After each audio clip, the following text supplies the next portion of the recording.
coming. My name's Pete Began. I am the Vice President Security Officer for Mascoma Bank.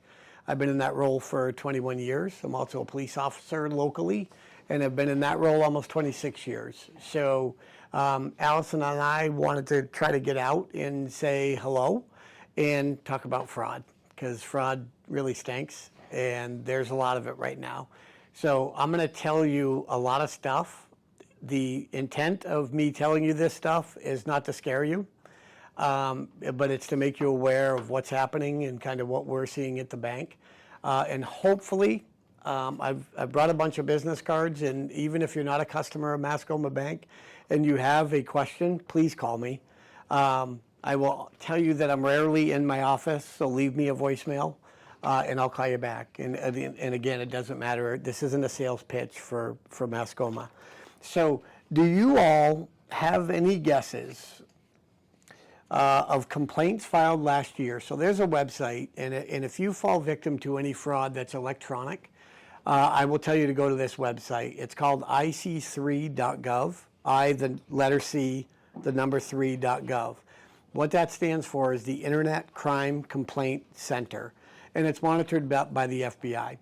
Now, a lot of times people will say to me, oh yeah, this website is monitored. I don't necessarily believe them, but I can tell you that in a couple of the extremely large cases that we've had at the bank, we've reported through IC3, and we've gotten a response that day from an FBI agent down in Washington, D.C. So they are monitoring it. Unfortunately, they monitor it. If you fall victim, you have to fall victim pretty bad. In other words, a large loss of money, and then the FBI most likely will take your case if that's what happens.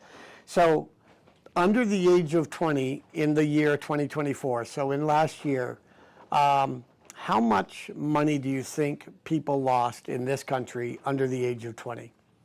Any guesses? $1 billion. No. Under the age of 20? Under the age of 20. In the United States. In the United States. $22.5 million, okay? Now let's talk about in the United States in 2024 over the age of 60. In the U.S. last year, 4.8 billion. So I tried to do some research to find out. So a lot of times when I do these talks, I'll say to folks, why do they target people over the age of 60? And I think there's two reasons. Why do they target them? Any guesses? You're dumb about computers. Okay, I wouldn't have worded it that way. What I might have said is you're more... Analog people in a digital world. Sure. You know, you're not as technologically savvy as the under 20, right? My boys are 22 and 23 years old. Right, I have to do something on my phone. I'm like, hey, Jake, show me how to do this. My daughter does mine. Same with me, right? What's the other reason? Older people sometimes Lonely. No, Well, that's a very good point. Yeah, that could be part as well. But to me, the biggest reason is baby boomers, right? People born between the age of 46 and 64. Hold most of the United States generational wealth. Do you have any idea how much wealth is in that age group from 1946 to 1964? If you had a guess? $78.5 billion. That's why I feel people over the age of 60 are a target, right? Because that's where the generational wealth is. And that's why the bad guys are coming after us and coming after our seniors. So to me, that's pretty scary when you think about it. When you think about the amount of loss, that's pretty darn scary. So in 2024, the state of Vermont, as a state, all age groups lost $11.2 million to scams in 2024. In New Hampshire, we lost $52.8 million. That's huge, right? And that's our little small states, right? Think about a California or New York where the majority of the population is. So individuals over 60, so again, our senior age group, In Vermont, $4.2 million in loss last year. That's crazy. That's nuts. Recovered at all? Some. We'll talk about that in a minute. New Hampshire was $15.8 million in loss. And these are all statistics from ic3.gov. Sometimes they recover it. It depends on the case. It depends on the severity. If it's severe enough, a lot of times our federal law enforcement will get involved. The problem is locally, even in the department that I work in, and we have 40 police officers, even in our department, we don't have the resources to chase down a lead in South Africa or Canada, for instance, or any other country that it might come from. And the problem is, right, if I'm the fraudster. What's your name? Anita. And I call you Anita and I get you to fall victim to whatever the scam may be. And I get $5,000 sent to me from Anita. The police can come after me, but I'm not the leader of the group, right? I'm the courier. I talk about fraud and I say, okay, every tree has a trunk, and that's the organizer of the fraud.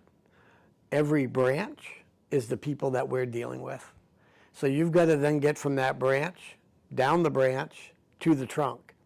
So by the time you get to the trunk, you might be talking 5, 6, 7 different people or organizations that the police or the federal agencies have to get through to find out who the true fraudster is. So I live in New Hampshire. I watch WMUR News at night, and they just had a case with a gentleman down in Manchester that was a courier, right?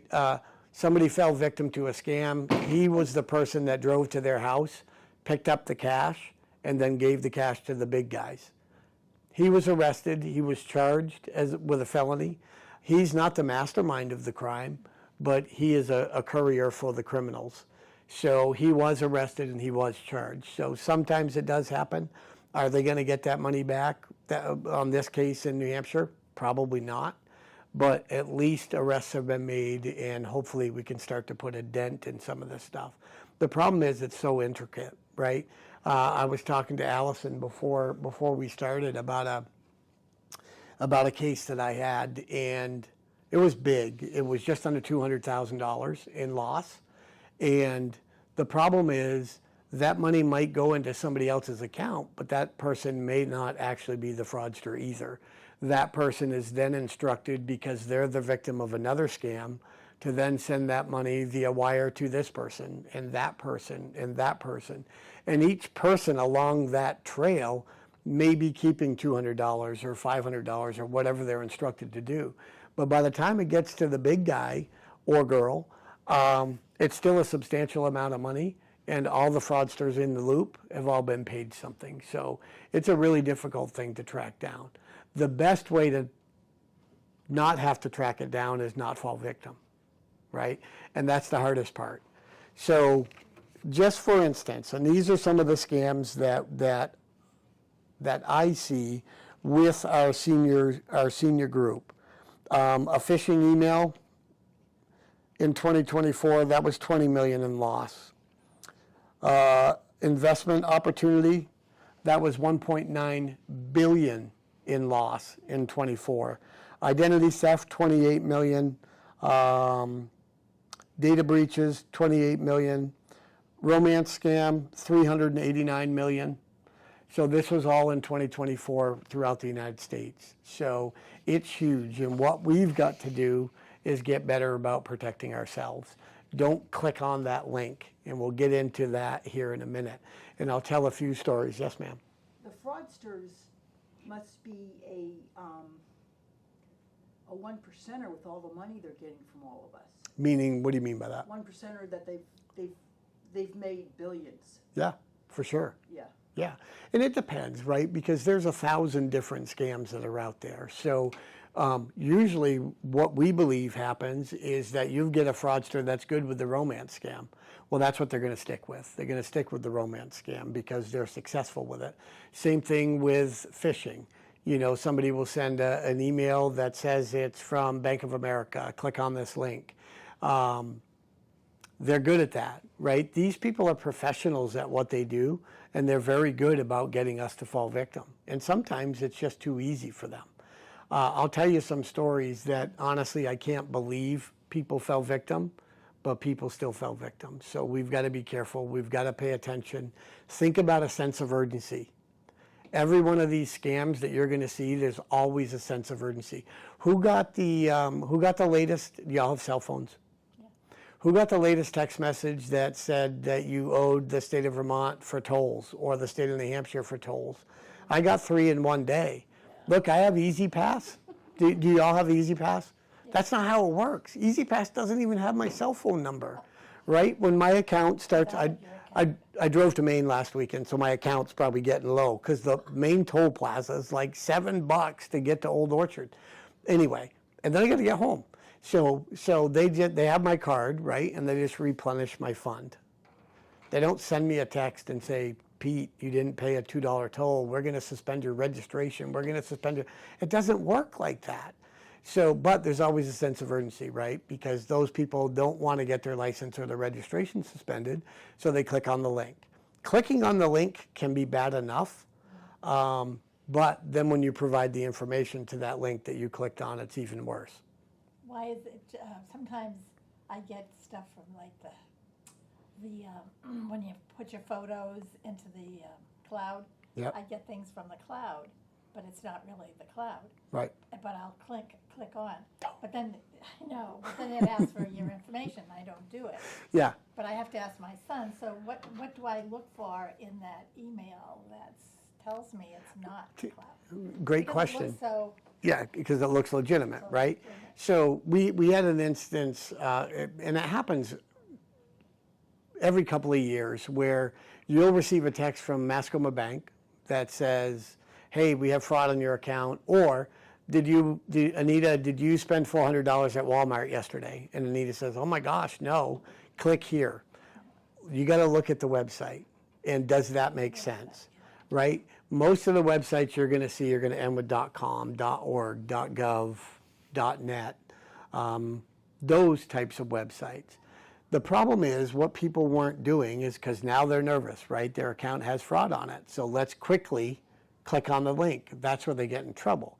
If you looked at the link, it says Mascoma Bank / fraud .NA. .NA is South Africa. But people didn't look at it. They just click on the link. So you really have to look at the link that's attached and say, does that make sense? My suggestion, and we'll talk about it a little bit more, have you ever heard of spoofing a phone number? So from my cell phone right now, I can call you on your cell phone and make it look like I'm calling from 603-448-1212, which is the Lebanon Police Department. It will say on it, Lebanon Police Department, 603-448-1212. And I call you and say, you know, your grandson's in jail, we need bail money, we need whatever. My suggestion would be, even if it's your bank calling you, answer the phone and hang up. Call them back on a phone number that you know and trust, okay? It may be the same phone number, and that's okay, because by spoofing a phone number, I'm just making my phone look like it's yours, the whoever I'm trying to make it look like. I can't take over their phone system. So when you call 603-448-1212, you're going to get somebody that answers the phone and says Lebanon Dispatch. Oh, well, I just got a call from this number. No, that wasn't us, right? So hang up and call them back. Same with your bank, same with your credit card company. If you don't know your credit card company's phone number, Google it. Might be right on the back of your credit card. You know, their 888 number, whatever that is. Again, it might be the same number that just called you, but it's okay to call the number back. Don't provide the information to the person that's calling you, right? Pete Began calls you from Mascoma Bank. Hey, this is Pete, Mascoma Bank. My number is 603-443-8664. And I call you and say, Anita, can you confirm for me what your debit card is so I can make sure I'm talking to you? No. Hang up the phone, call back, and ask to speak with Pete, because we're not going to do that. If you do call into the bank we're going to need to identify you, right? So we're going to ask you a series of questions, but that's to make sure it's you and not a fraudster that's calling in. I would tell each and every one of you, don't raise your hand, please. If each and any of you have your Social Security card in your wallet, take it out. Honest, take it out, right? Because when you're at Price Chopper, Hannaford's, and somebody steals your purse, now they've got your name, your address, your date of birth, and your social. They've got everything they need to steal your identity. So please take it out. What do you need your social for nowadays? Your income tax. Yep. What else do you need your social for? Is it medical? No. Sometimes no. So it used to be medical, because when I grew up in Lebanon, and when I was a kid, Mary Hitchcock Memorial Hospital, before it was DH, my patient number was my social. So, but they don't do that anymore because of identity theft. Do you remember the way do y'all live in Vermont? So our New Hampshire licenses used to be our license number. The first two numbers were the month you were born. The next two letters are the first and last initial of your last name. The next letter is the first initial of your first name.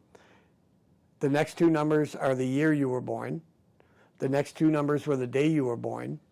And then the next two numbers signifies how many Pete Begans have a license in the state of New Hampshire. We don't do that anymore, because if you write me a check and I go to Mascoma Bank and cash it, we used to write your driver's license number on the back. We don't do that anymore either because of identity theft. But now when you get your statement and you look at the back of your check, you know my name's Peter Began because you wrote me the check. Now you know my date of birth. You're 2/3 of the way from stealing my identity. So that's why a lot of people have changed. You really only need your social to buy a new car, if you finance it, to take a loan. And I have a hard time thinking of others. Allison, you think of anything else you'd need your social?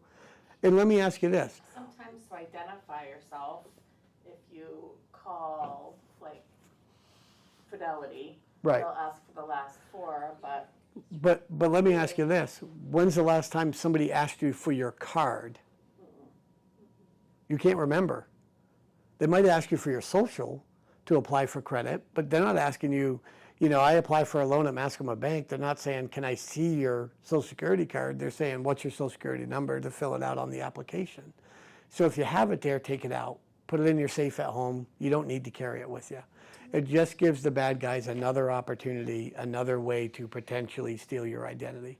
So don't do it. nobody really would ask you for your whole Social Security number except if you apply for credit. Exactly. The banks would, because they need to look at your credit score, but nobody else should be asking you for your whole number. For sure. And the bank will, last four of my social, 8872. That's to find me in the system. Then they're going to ask me account specific or history type of questions. What was the first color car I owned? I don't know if that's the question, but I hope not, because I don't remember. But My first car was green. yeah, mine was silver. But so it's those kinds of things that we need to think about. Think about it when you're shopping and you're at the grocery store or you're at Kohl's or I just named stores in Lebanon. That's the only place I go. Hang your purse on your shoulder and carry it with you. Don't leave it in the cart, right? That's too easy for somebody to come by and grab it and just walk out the door with your purse. So keep it on your shoulder. I used to give my wife a lot of grief for carrying it on her shoulder all the time until I saw how many times people had purses stolen out of their shopping cart because you're looking for the green beans and not paying attention to your cart. So I don't eat vegetables, so don't look for green beans for me. So, but you don't need that information. Put it in your safe at home. Okay? Yeah. I have a question. Yeah. I was told years ago, you have your credit cards. And, Yeah. And you have the signature in the back. Yeah. I have ID required. Yeah. Photo ID Yep. required. Yep. And not every store, but you congratulate the person, the salesperson, Yes. who follows through on that. And they said, can I see your ID? And I said, you're doing a good job. Yes, but how many places now does the clerk even take your They credit don't. card? Yeah, Right, exactly. it's crazy. Yeah. So, you know, I used to be told years ago, you know, don't sign the back of your card. Right. They're going to require to see your, they don't even look anymore. I mean, it's not, we do it all ourselves now. You go grocery shopping at a big store, you just do self-checkout and leave. Of course, we have a lot of people, You can't write on the back of it. what? You should not write on it. Yeah, you can because nobody checks it anymore, No. right? Back when you used to have to hand it to the clerk, one of the first things the clerk would do is look at the back of it. And if your signature is not there, then they're going to require an ID. But the clerks don't even take them anymore, you know? And even, Shane. yeah, you just do the machine. Or they'll hand you the thing to put your chip to, you know? So nobody's even looking at them anymore, which is sad because Once in a while, you will get. once in a while, Yep. Congratulations. for sure. Yeah, good job, right? Because Good that's what they're job. supposed to Yeah, do. They're doing what they were told. Yep, for sure. Be careful on social media. I was in, where was I? Charleston, South Carolina last summer. Very warm like this. A friend of mine, I posted on Facebook some pictures of Charleston. And she responds, she comments on the photos and says, oh, how long are you in Charleston? No, that's not going to happen, right? So I sent her a private message and said, I'm in Charleston for the next 7 days, but I didn't want to put that on Facebook because that's just saying, go check out my empty house. So think about that kind of stuff and how much information we put out there. The fraudsters will use a lot of social media to gain as much information about you as they can. Fraudsters will use the obituaries to gain as much information as they can. They will use that information, you know, and part of a romance scam, you know, people chuckle when I talk about a romance scam, but part of a romance scam to me is you have a senior that may be widowed, may not have a lot of friends, and they're just looking for somebody to talk to. Now you get this person online that's communicating with you, that will respond to you, that's listening to you. That's a pretty good deal, right? The problem is at some point that might end up them asking you for money. And I've had people at the bank tell me, I need to open a new account for my fiance and I. Okay, well, where's your fiance? Well, he's working off an oil rig in South Africa. Really? How'd you guys meet? Well, we met online. Oh, well, have you ever met face to face? Have you ever met this person? Well, no, but so what happened to this lady is she kept communicating with this guy, and this guy says, I don't have access to U.S. funds. First of all, do we even know it's a guy? No. Right? So this guy says, I don't have access to U.S. funds. I'm going to send you a few checks, cash them for me, and then you can send the money back. So my whole comment to her was, okay, how do you send the money back? Well, I send it back in a check. Well, if he doesn't have access to U.S. funds and he couldn't cash his checks, how can he cash your checks? Well, I never thought about that. She sent him, during a year, over $70,000. She had just retired as a nurse, and she said, I now have to put a second mortgage on my house, and I'm going to go back to work so I can try to replenish my 401k that I sent to this guy. So you would think, right? I mean, I've had not school teachers. I had, she was a school teacher, but she was a college professor, fall victim. She was a professor over at Plymouth State, and she fell victim to a romance scam. And there's always a sense of urgency, right? I need this money back. I need it back so I can buy my airline tickets so I can come see you and we can get married. Oh yeah, I want to send it back quickly. The problem is the check that he sent is bogus. And they don't find that out till 2 or 3 days later. She's already sent him the money. She's already out. So, and sometimes I have to be the bearer of bad news and say, this person is not who you think it is. So I had a friend of my son's. They graduated high school together. I was very good friends with his parents. We coached baseball together down when my boys were little. We coached baseball together. Well, they moved out to the Midwest, he and his wife and the 2 kids. And his mother-in-law was still here in Lebanon. And she came in to me one day and said, at the bank, my office used to be in the Lebanon office, and said, hey, Pete, I met this guy online. I'm like, okay, of course, I'm already thinking, right, here we go. This is a scam. I said, okay, tell me about the guy. Well, he's a retired admiral from the Navy. And he's in Canada right now, touring Canada. And he needs my help. He needs some money to get back into the U.S. so we can get married. Okay, stop. Do you really think that a retired admiral from the Navy needs your money to get back into, I mean, but seriously, right? But she was so into the emails and the conversations back and forth, she was completely believed that this person was real. And the problem is, a lot of times they will use actual names. I said, what's his name? So I Googled him, and he is an admiral from the Navy that retired, but it's not the guy that you're talking to. Of course, she looks at Google and goes, oh my gosh, that guy is handsome. He's got to be, right? She's so excited that she met this person, and this person is showing interest in her. And she ended up losing about 10 grand because she had been dealing with him for a couple months. So it's scary. We've got to slow down. So don't share your personal information. Where do y'all put your mail when you're mailing out your bills? In the mailbox. In No, the mailbox, the United States Yeah. blue box. Okay. So we had several blue boxes in the Upper Valley compromised. My recommendation would be don't put it out at the end of your driveway and flip that flag up, because now you're a target, right? So I would recommend going to the post office and going inside to mail it from inside. Nobody can mess with the mail slot through the wall in the post office, where the collection boxes that we found that were compromised in the Upper Valley have all been replaced. We called the U.S. Postal Inspection Service down in Manchester. They came up, they replaced the collection boxes. But I would recommend going inside and dropping the mail inside. I know it's more steps, but that's what I would do. We pay all our bills online. Yeah, for sure. Safer, I like paying bills online. Yep, easier. yeah, it is, for sure. I Yep. give mine to my brother. And your brother takes them inside. Yeah. Okay, well, as long as your brother takes them inside, that's fine. If he drops them in the collection box, then tell him no bueno. Go inside the building. Okay. Okay.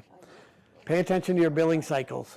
I don't know how many people will call us and say, hey, 4 months ago, there was a $1,900 charge on my account. We can't help you, right? We can look into it as much as we can, but we can't help you. Look at your statements every month. If you see something funky, report it. If your credit card statement has a $1.90 charge on it from Cumberland Farms and you didn't go there, report it to your credit card company. Because a lot of times what people will do is they'll obtain your credit card number, and they can obtain them on the dark web. They're taking a chance. They might purchase 50 credit card numbers off the dark web. Maybe 10 of them are good, but if they only had to pay $500 for 50, they can probably make more than that back off the 10 that are good. So pay attention to that. A lot of times they'll use your credit or your debit card for a very small amount, so that hopefully you won't even pay attention when you see it on your statement, and you'll just move on, and that leaves an active card for them. So pay attention to your cycles. What's the dark web? The dark web is where the bad guys go. That's where they go How do shopping. They have a it's like- strategy to get there? It's like Amazon Prime for bad people. Somebody asked me once, how do you get there? I don't know. I'm not a criminal. I've never been to the dark web. And they ask, how do you get your name off the dark web? You can't. You can't like negotiate with a So criminal. often, I just don't know. Yeah, it's But it is. and a lot of stuff is out there, right? I mean, social security numbers, credit card numbers. So if any stuff of yours has been received in a data breach, more likely than not, it's probably on the dark web. I logged into anybody a patient at Dartmouth Hitch. I logged into my DH, right, the other day, and it said your password has been compromised. And I know we're being recorded, so I'm not going to say what I think when I got that. But I'm like, who cares? Do you want to order me more insulin because I'm diabetic? If you do, go for it. You can do that. But so anytime something's been in some type of breach, it'll be on the dark web. And people can go there and make a purchase. They can purchase, like I said, 50, 100 credit cards, whatever they want. Or they can purchase identities. And they're taking a gamble with identities because they might be deceased people. It might be they don't have credit. So an identity of somebody with no credit really isn't going to gain you much because you're not going to be able to use credit or get credit in their name. But that's all done through the dark web, which is a bad place. So don't go there unless use the security features on your phone, have good passwords. Password 123 is not a recommended password. I will tell you all that all of my passwords are swear words, and I'm very creative. I am very creative. I did a password the other day, and the thing popped up and said, it will take somebody 10,000 years to get that. I'm like, yes! It was like I won the Olympics, for crying out loud. I'm like, that's fantastic. So I know passwords get difficult, especially Allison can attest. At the bank, it's even more. It's like, I got to change my password again. I just learned the last one. But it's very important. And what I like about passwords now, a lot of them will allow you to use a phrase, right? You might have to put in a special character or a number. But in a lot of those phrases, they allow, when you push space, that counts as a special character. So I could put in a phrase. I do a lot of my phrases on places I've traveled, like Yellowstone. Now that my kids are out of the house, my wife and I, we went to Yellowstone one summer, Grand Canyon the next. We were at the Smoky Mountains last summer. So the nice thing is to use a phrase, and a phrase to me is a little bit easier to remember than a password, right? Unless I'm just using the same password over and over again and adding a number to the end, but that's not really a good password. What about the passwords that are made up for you? They're great passwords as long as you have a way to save that, and it will pull it up for you the next time you log in, because that's what makes it difficult. We have a software at the bank called LastPass, so that makes it a little bit easier for us we don't have to think about creating, it will create one for me. Yep. What do you have to ask them for? Lost pass or? LastPass is what we use at the bank. It's a password saver. So any system that I log in, when I'm logged in at the bank, any system that I log into, it will automatically backfill the password for me. I also use a device on my phone. You all have heard of Norton, right? Like Norton antivirus. Norton password. Hang on, I don't have very good service. And I put in all my passwords into that. Norton Password Manager. Rate us, no thanks. So I do any of the passwords that I create myself, I put them into Norton on my phone. So somebody has to get into my phone with my face, right? Or know my 6-digit PIN to get in. So use that. Make sure you use good passwords. Password protect your phones too.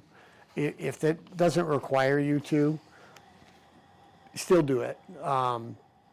Mine's a 6-digit password that I use for my phone in addition to my face. It's an extra step for a fraudster to have to try to get through to get any information on your phone.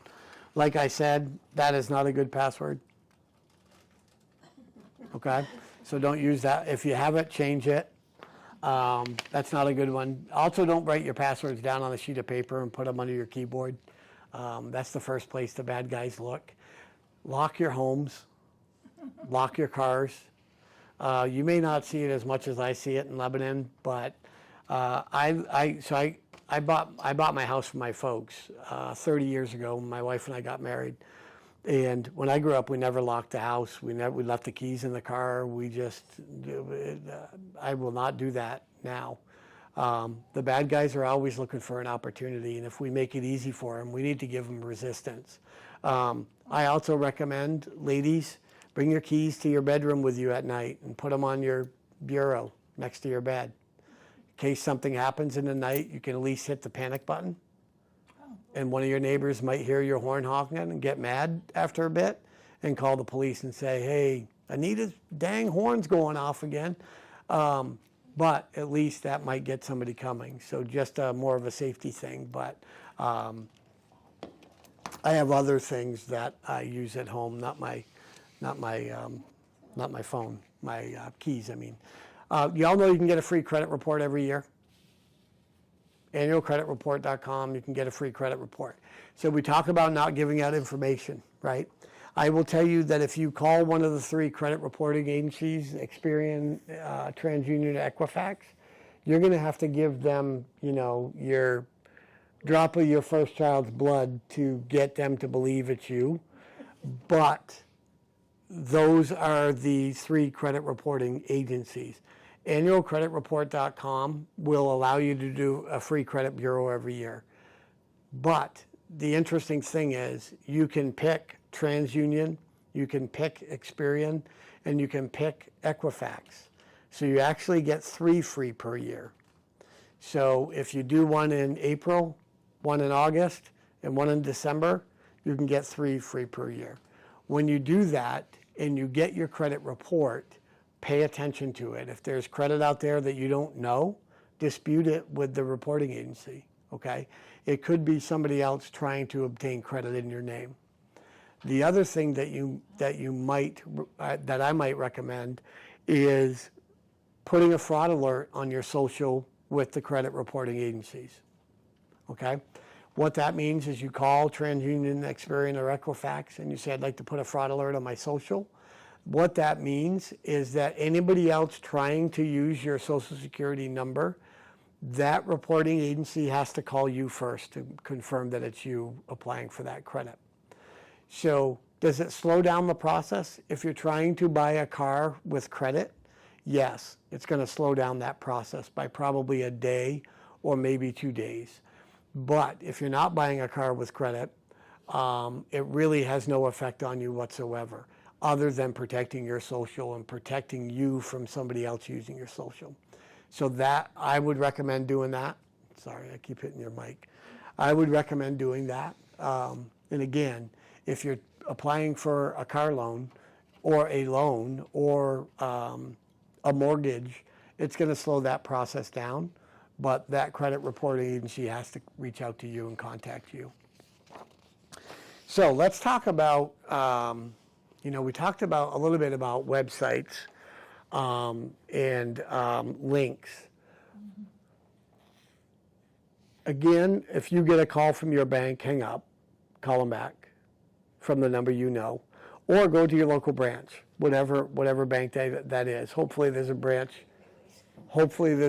local that you can go to and just to have a chat. We're not typically going to call you and say, is there fraud? You might receive a text that says, did you authorize this purchase? And that's a response with a Y or an N. Yes, I did. That was me. Or no, that wasn't me. But you're not clicking on the link. Now, when we had the fraudulent text messages go out, you could reply Y. No, excuse me, take that back. You could reply N. No, it wasn't me. I didn't make that purchase. Then you'd get a call from 1-888 Mascoma. I can't remember the numbers, but they would say, this is the Mascoma Bank Fraud Department. You didn't make that purchase for $479 at Walmart. No, I didn't. Okay, so in order for us to help get you your money back, what I need you to do is provide me with your online banking credentials. Would anybody do that? Even if you think it's your bank, don't do that. We don't need that, right? If I'm a bank employee, which I am, but if I'm a bank employee and I need to refund you $479, I'm filling out a piece of paperwork that says, take the money out of this Mascoma bank account and give it to Anita. I don't need your online banking or your password. I don't know what your PIN number is on your debit card. We don't need that stuff. If anybody asks you for that, I call BS, if you know what those initials stand for. It's fraud. It's a scam. It's not real. Do not give them that information. Your bank doesn't need it. Your credit card company doesn't need it. Nobody needs that information, okay? I don't need anything from you to put money in your account. I can just do that. Anybody, well, not anybody, but the bank can just do that. We don't need that. If anybody ever asks you for that, hang up the phone. It's a scam. It's a fraud.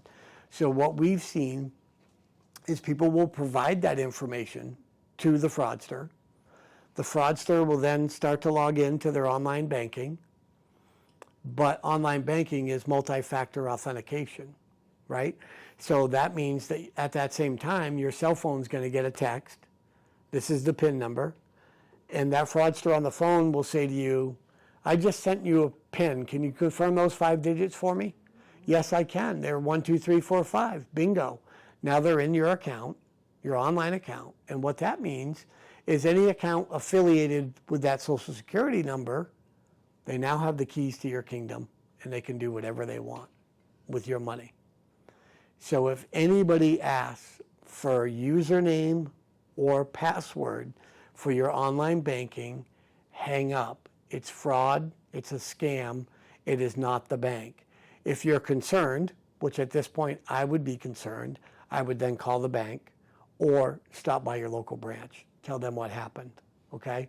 I have a lady that lives in West Lebanon. She used to coach me playing Little League. So that was a long time ago. She called me one day on my cell and said, hey, Pete, it's Donna. Hey, Donna. I got a question non-bank related. I said, okay, what's up? She goes, I got a pop-up. I said, Donna, did you click on the pop-up? And she goes, yes, I did. So she got a Microsoft pop-up on her computer that said, there's bad stuff happening in your Microsoft account. Click here. So she clicks. That's just like the text, the no bueno. Don't click on it.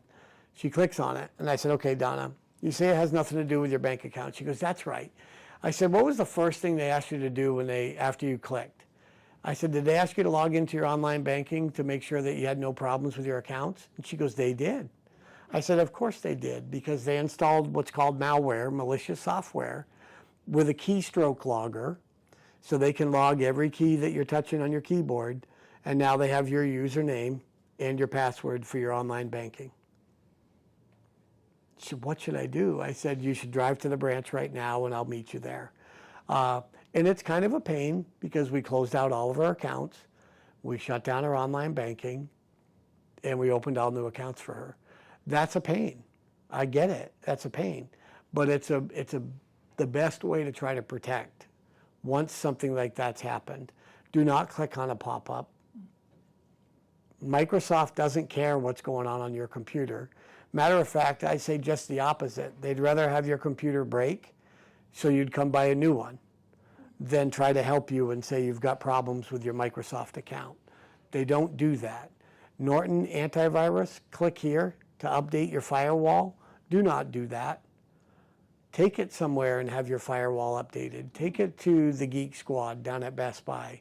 Like with Donna's computer, I told her go to the Geek Squad, go down to Best Buy or Systems Plus in Lebanon. Again, I'm talking only Lebanon, and have them scrub your PC and make sure there's no more malware, malicious software on it. I just took mine to Staples. Yeah, I mean, but it's not a bad thing to have done every now and again anyway, just to make sure there's nothing bad on there. But a lot of times there's a sense of urgency, right? I know I'm on TV, but that pop-up might say we found porn on your computer, right? What person wouldn't be like, holy smokes, I need help. This is awful. That's not from me. And we click the link. Don't click the link. I guarantee you, unless you were looking at it, there's no porn that just appeared on your laptop or on your desktop. Okay, please slow down. That's the biggest thing I can ask you all to do when it comes to anything like this, is just slow down and ask yourself, does it make sense? Because I think when we become a little bit more reasonable, we will say to ourselves, no, that doesn't make sense. I'm going to let you all in on a little secret. You didn't win the lottery that you didn't enter. okay? That's a fact. I can guarantee you that. So when somebody calls and tells you that you've won the El Gordo lottery in Mexico and you've never played it, you didn't win it. There's not $5 billion sitting out there waiting for you to say, oh yeah, here I am. It doesn't happen that way. But we all laugh, but people fall victim every month to the lottery scam. Did you all know that it's illegal to enter a foreign lottery from U.S. soil? If you're in Mexico and you enter the El Gordo lottery, that's fine. I go to the Netherlands every year, Amsterdam, with my wife because she goes for work, so I just kind of tag along, which is great. And if I entered the lottery, that would be fine. I could win it, but I can't enter it from my house in Lebanon. Questions? Thoughts? I have a question. Yeah. What are I get these every day, and they are emails about websites, like, Yeah. I want to go and I've checked out your SEO and we want to help you change your website. I get multiple of those. I know there's some kind of scam, but I don't understand how they work. So I've never heard of that scam in particular, but my guess is at some point they're going to ask you for money, or they're going to send you money for services that you offer. They'll send you too much money, and they'll ask for money back. And what happens, we see this with a lot of rental properties. If you're the person that's renting, you're the landlord, and I'll reach out to you and say, oh, I saw the apartment, great. Here's $7,000 I'd like to pay for my son. He's going to be moving to the area for the next year. Great, that's awesome. Oh, shoot, something happened. My son can't make it. Can you send me the $7,000 back? So, of course, being an honest person, yes, I'll send you the money back. But what you haven't let happen is you haven't let the check come back yet. So when the check's going to come back, probably 3-4 days later, and it's going to be a counterfeit check. And if you've already sent the $7,000, you're out $7,000. So that would be my guess. They're either going to ask you for money, or they're going to ask you to send money back. Or they want you to click on some type of link that's going to end up providing them with information, just like we were talking about. What was I just talking about, though? That brought up something in my head. Oh, red dot, green dot cards. You ever heard of them? Red dot, green dot. Red dot are gift cards from CVS. Green dot are gift cards from Walgreens. iTunes gift cards, Western Union, MoneyGram. That's a big way for fraudsters to get money moved around the country. So if somebody asks you to pay them in a red dot or a green dot card, I would take a time out and really think about what it is that you're purchasing, or what the reason is you're giving the money, because that could be really bad. So talking about MoneyGram. MoneyGram and Western Union have gotten better over the years about fraud. What do you think the percentage is of a $1,000 MoneyGram money transfer leaving the U.S. and going to Canada?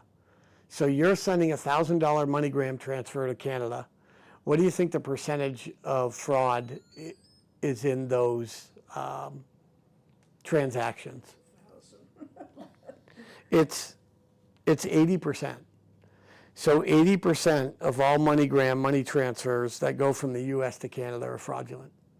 That's huge, right? When you think about that. So if people are asking you for payment in those types of methods, take a time out, slow down, think about it. Call me, honest.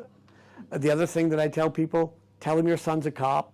His name's Pete Began. And you're going to call him first, and they'll hang up on you, okay? That happens a lot. So that's all I have. If you don't have any more questions, I'm going to give you a card if you want one.